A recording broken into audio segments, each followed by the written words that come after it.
ನೋಡ್ರಿ ಇಲ್ಲಿ ಕಾಣಿಸ್ತಾ ಇರೋ ಪೂರಾ ಗದ್ದೆ ಕಾಣಿಸ್ತಾ ಇದೆಯಲ್ಲ, ಇದೆಲ್ಲ ನಮ್ಮ ಊರಲ್ಲಿ, ನಮ್ಮ ಊರಿನ ಕೆರೆ ಹಿಂದೆಗಡೆ ಬೆಳೆದಿರೋದು. ಅದರಲ್ಲೂ ನನಗೆ ಗೊತ್ತಿರೋ ಫ್ರೆಂಡ್ ಬೆಳೆದಿದ್ದಾನೆ, ಅಲ್ಲಿ ಆಡಿಸ್ತಾ ಇದ್ದಾರೆ ನೋಡ್ರಿ. ಅಲ್ಲಿಗೆ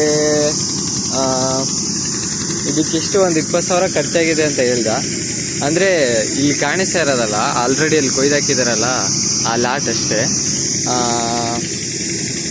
ನನಗನ್ನಿಸ್ದಂಗೆ ಇದು ಒಂದು 20,000 ಖರ್ಚು ಮಾಡಿರೋದಕ್ಕೆ ಒಂದು 40,000ದವರೆಗೂ ಹುಟ್ಬೋದು ಅನ್ಸುತ್ತೆ ಅಷ್ಟೇ.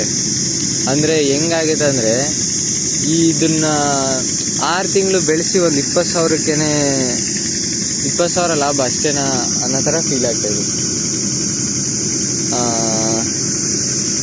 ಏನು ಮಾಡಬೇಕು ಗೊತ್ತಿಲ್ಲ. ನೋಡ್ರಿ ನಮ್ಮ ಊರೇ ಹಿಂದೆಗಡೆ ಇಷ್ಟು ದಿನ ಚೆನ್ನಾಗಿತ್ತು, ಹಸಿರು ಕಾಣಿಸ್ತಾ ಇತ್ತು, ಈಗ